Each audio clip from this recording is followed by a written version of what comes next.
After a shootout hit a Jeff City school bus, 2 people face charges, but 1 suspect is still on the run. Police make an arrest in a Columbia hostage situation early this morning. And after a booming sales season, people are seeing a drop in available low-income housing. KOMU 8 News at 6 starts now.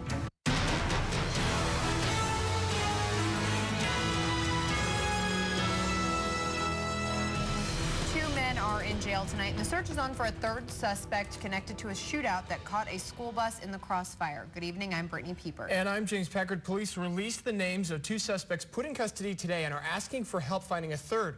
KOMU 8's Emma Balkenbush joins us in the newsroom to tell us what police say they're doing about the shooting. Emma?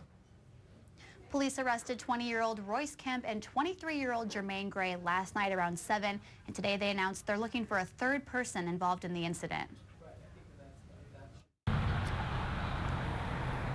A shootout between multiple people Wednesday resulted with 4 shots fired into a school bus full of children. Police say no children were harmed, and they are searching for a 3rd suspect connected to the incident, 17-year-old Craig Hawkins. They say Hawkins is armed and dangerous.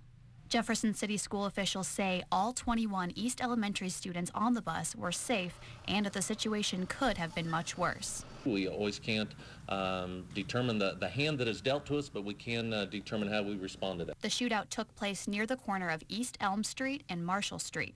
Police say the bus driver moved the bus to Madison Street near Dollar General to get the kids to safety. We train for this type of stuff and train and hope and pray to God that this never happens. And she followed protocol to the T, to the letter, got the kids out of the area and got them safe. Police say Royce Kemp and Jermaine Gray are both facing 1 count of first-degree assault and 24 counts of second-degree assault, unlawful use of a weapon, and armed criminal action. They say the investigation is still ongoing and proved the school bus was not the intended target of the dispute. If there were any type of information that we gathered that would indicate at all that the school bus or the children on the school bus was the intended target, believe me, our protocol would have changed in terms of our presence there. Police are offering a $500 reward for anyone with information leading to an arrest. Anyone with information on Hawkins' whereabouts should call Crime Stoppers at 875-TIPS. The Columbia Police Department arrested a suspect in relation to a hostage situation this morning in Columbia. CPD arrested 29-year-old Craig Keith Green of Columbia. They say they arrested Green in the 300 block of West Business Loop 70. Officers were called to the scene on Sexton Road around 6:45 this morning after a female victim reported being held against her will by a male subject with a gun. A Jefferson City man is behind bars after police say he kidnapped and sexually assaulted a 19-year-old woman he met online. 35-year-old Michael Eric Dixon was arrested by the Camden County Sheriff's Department after an investigation. According to the victim, she and Dixon agreed to meet in person at her home just north of Camdenton. Investigators say the victim got into a car with Dixon and he started to drive away with her still in the car. When the victim asked where they were going, Dixon said, "You belong to me now." The sheriff's office says Dixon proceeded to take the victim to his home in Jefferson City, where he sexually assaulted her. The Boone County Sheriff's Office arrested a registered sex offender for breaking into a neighbor's house while naked. Deputies arrested the suspect, Nathaniel Bonaparte, at the Trails West subdivision in the Midway area. A 51-year-old woman says she heard her dog barking while she was in the shower, a loud bang, and the sound of breaking glass at the front door. Bonaparte is being held in the Boone County Jail on a charge of first-degree burglary. 3 men are in police custody today, just 1 day after they allegedly committed an armed home invasion. 3 men ranging from 18 to 20 years old were picked up by Columbia police for first-degree robbery and armed criminal action. Police think the 3 are connected to a home invasion yesterday afternoon on Stillwater Drive in South Columbia involving at least 2 guns. Today, United States Attorney announced federal charges against 2 mid-Missouri residents. 25-year-old Russell Moore Jr. and 24-year-old Victoria Buell were allegedly involved in a shootout and a car chase that led authorities on a pursuit across Columbia and Callaway County yesterday. According to court affidavits, the 2 were driving in a stolen Jeep and used stolen firearms to admittedly fire at police and other drivers. The 2 were arrested after the Jeep ran out of gas during the chase. Affordable housing can be hard to come by, and one local real estate agent says it's a seller's market. KOMU8's Krista Gamelik looked into what that means for those looking to buy a home. It's an election year, but some are putting another type of sign in their yard this spring. For sale signs. We see a peak in the spring. But while finding the right home is an important task, it is not always an easy one. Housing is tied into so many facets of life, to children's success in education, to wealth and the growth of wealth over time. Today, Columbia hosted a fair housing and lending seminar. It focused on affordable housing. We do have some programs, but there's not enough programs available for the need. Even with the help of programs that do exist, affordable housing can be hard to come by. One realtor says no 3-bedroom, 2-bath homes are currently available under $100,000. She does have some advice, though. It's going to take patience and perseverance, but I think it's important not to get too emotional when it comes to making an important decision like a home investment. You need to take your time, and you need to do your research, and you need to be okay to walk away. Krista Gamele, KOMU 8 News, Columbia. This seminar is annual, and while attorneys, real estate agents, and attorneys are encouraging anyone to come, all are welcome to attend. The MU Sinclair School of Nursing received another generous donation today, their second in a week. The nation's top nursing school received a $3 million gift. The funds will support the construction cost of a new academic building for the nursing school. The donation tops off a great week for the nursing school. They received their largest grant in history on Wednesday, worth $20 million. A dispute over graduate student rights continues. MU Interim Chancellor Hank Foley sent an email to MU graduate students a few hours ago saying their attempt to unionize cannot be recognized by the university. Foley says he was surprised by the group's attempt to unionize. Grad students have a vote on the issue scheduled for next week after they say the university did not meet some of their demands at 9 and 10. Hear what both sides had to say as the debate came to a head at Jesse Hall today. Well, as the sun goes down, we are in for a cooler night tonight. Let's check in with Tori for a look at our forecast. Thanks a lot, Brittany. We have a few extra clouds rolling across the area early this afternoon, but those are starting to clear out for us. It is going to be a mostly clear, but like she said, much cooler evening for us. Check out these winds right now. These are sustained winds out of the lower 20s overnight tonight and to start off your Saturday morning. It is looking like another pretty clear but cooler day for tomorrow afternoon as highs only reach the middle and lower 50s. We have a little bit of a warm up on the way for Sunday, but with that comes more shower and thunderstorm activity. I'll break down the timing of that coming up here in just a few minutes. It ain't spring training anymore, but somebody forgot to tell that to the St. Louis Cardinals. More on their sluggish start in sports. Track storms wherever you are on your phone or tablet. Download the free KOMU 8 weather app today. Brought to you by University Subaru.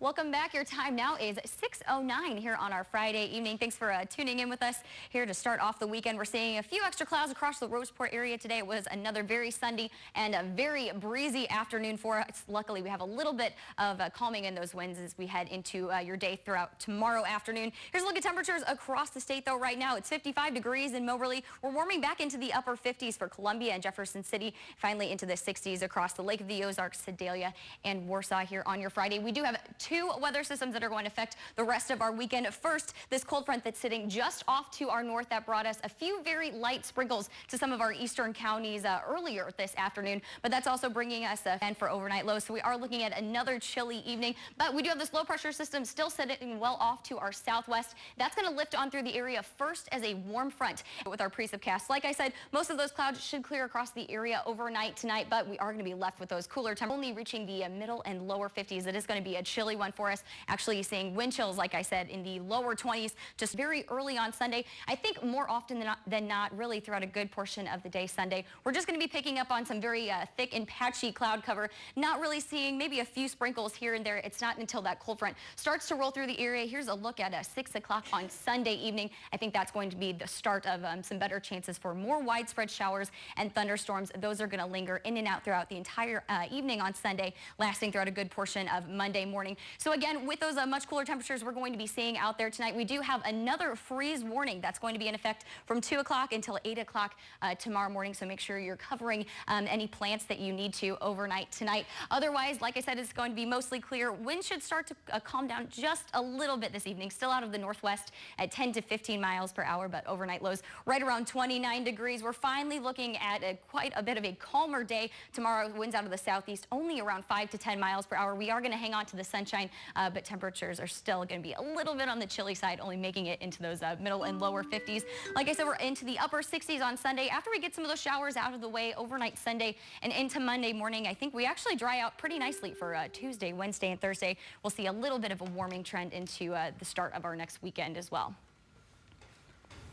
All right, now it's time for our first alert weather IQ question of the day. This is a pretty good one. Different colors on radar reflectivity refer to what? What is radar reflectivity? I'm gonna We show you every day. Is it C? You should be right. Am I right? There you go. Hey. Okay, Yep, that's precipitation, right? Yes, Is the what that shows. lighter green is going to be light rain, and then darker colors, thunderstorms, Okay. heavier, more intense rain. Yeah. Radar reflectivity. Reflectivity. Okay, thanks, Tori. Thanks. After a critique of our coverage, this week's Your View gives viewers a glimpse into our newsroom. We'll explain how we work with journalism students to vet stories for our air. Coming up. It's no secret that KOMU 8 News has a lot of MU journalism students working here, and that's because our newsroom also serves as a broadcast lab. In this week's Your View, we look at what KOMU 8 does to ensure our students still adhere to professional standards. Last month, KOMU 8 News posted a web story after police arrested a man accused of damaging parking meters around downtown Columbia. When the web story was initially posted, we did not include the full name of the suspect. Some of you told us your opinion on Facebook about leaving out the suspect's first name. Mark Abadir wrote, quote, "We should hold journalists to a much higher standard for correctly reporting the news. This is the professional equivalent of an ambulance going to the wrong house and being given credit for getting close." And Mike Bellman said, quote, "KOMU reporters are actually journalism students, children, who are learning how to do the words good." Sometimes I find myself having a negative reaction to stories that I read from KOMU because of the knowledge that I do have that the stories and the pieces are produced by students. KOMU quickly responded to the comments and fixed the story, but we want to make sure, despite having a large student presence in our newsroom, it's still clear we expect our news to adhere to high professional standards. Of course, we hold high standards to our reporters. They work in an official newsroom that goes out over the airwaves. So from a freshman to a senior, we hold our reporters and our producers and everyone in the newsroom to the highest standards. At the same time, mistakes are going to be made in any newsroom around the country or around the world. So our goal is obviously to reduce them and make them as few and as far between as possible. And the conversation doesn't have to stop here. We always appreciate feedback on our stories, whether complimentary or critical, as we strive to report stories as clearly as possible. Let us know what you think. Does KOMU do a good job of teaching journalism students professional standards? You can let us know on Facebook, Twitter, or any other social media, or you can email us at news@komu.com. Be sure to tune in on Fridays then at 6 for your view of the news. The season might be months away, but that did not stop the Mizzou football team from hitting the field. Updates from spring practice next in sports. Now from the Ford Sports Desk, KOMU 8 Sports. Spring is here, baseball's here, hockey and basketball playoffs are just around the corner. But is there really a bad time to be talking football? Mizzou's spring practice open to the media today. The Tigers will rely heavily on the receiving trio of Jamon Moore, Nate Brown, and Sean Culkin to take major steps next year. Moore was the top receiver for the Tigers last year with 350 receiving yards. Brown next in line with 326 yards. The duo combined for 7 of Missouri's 10 receiving touchdowns. The Tigers will count on Culkin to also make a big jump and be a threat from the tight end spot after a down year last season. Culkin finished with just 139 yards and 1 touchdown. The trip to the tournament has quickly spiraled down to a trip to 500 for Mizzou baseball. Since March 12th, the Tigers are 5-11, including just 3 conference wins, bringing their season to 18-14. After losing to Auburn last night 11-9, despite a 7-run 4th inning, the Tigers look to finally put one in the win column tonight. Game 2 just started from Taylor Stadium. Tanner Houck on the hill, 3.49 ERA, and 8-5 record on the season. Score knotted at 0 after the first. 2 punch-outs already for Houck. Also in action tonight, Mizzou softball taking on number 10 Georgia at University Field. Georgia in a bit of a rut, lost 3 of their past 4. Quite the opposite story for Mizzou. Winners of 2 straight against number 16 Tennessee at home. Offense has been the story for the Tigers when it's been there. It's in the past 14 games, each time Missouri scored at least 5 runs. Mizzou has won all 11 of those games, but the Tigers are just 0-3 anytime they score less than 5 runs. Sammy Fagan has been a big part of that, batting .463 with 10 homers this season. She is coming off a 3-hit performance with 2 RBIs in her last game. The St. Louis Cardinals have been, not too good in Pittsburgh. They're probably happy to be leading after being swept 3-0. First pitch for Game 1 tonight is at 6:35 against the Atlanta Braves. Jaime Garcia will take the hill against Matt Wisler in each's first start of the season. Garcia will hope to hold off the team's first 0-4 start since dropping its first 6 since 1997. The lack of scoring is a big part of the blame, batting .168 against the Pirates. Also, St. Louis was just 3 for 22 with runners in scoring position, en route to the club's worst start since 2007. This week, the Royals collected their World Series rings and their first win of the season. The reigning champs, the Kansas City Royals, split their opening series against the New York Mets. Tonight, attention switches to a matchup against the Minnesota Twins in Game 1 of a 3-game set. Yordan Ventura gets the start against Irvin Santana. Fans might remember last year, the Royals locked up home field advantage for the first time, for the playoffs for the first time with a 6-1 victory. The Royals also bested Minnesota in the season series with winners in 12 of 19 matchups. And that'll do it for sports.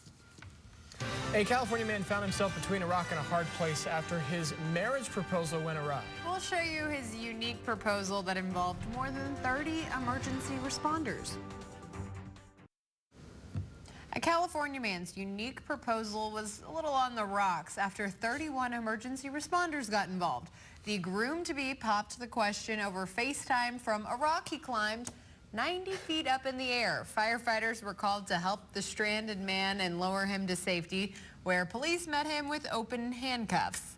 He was charged on suspicion of being under the influence of a controlled substance and possession, with a bond set at $10,000. But after all of that, she still said yes. I think they need to start working on a different story for how he proposed. That, because mom's not going to like that one. She said yes. It was True ultimately, love. yeah, true.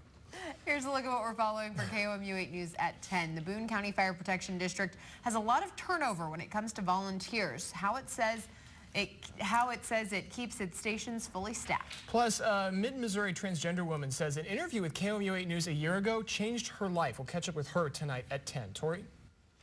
All right, we're going to hang on to clearing skies, but much cooler temperatures overnight tonight. We'll be back in the middle and upper 40s for the rest of the evening, bottoming out right around 29 degrees, though. The sunshine sticks around with us for one more day. It is going to be a pretty cool afternoon if you're going to have any outdoor plans.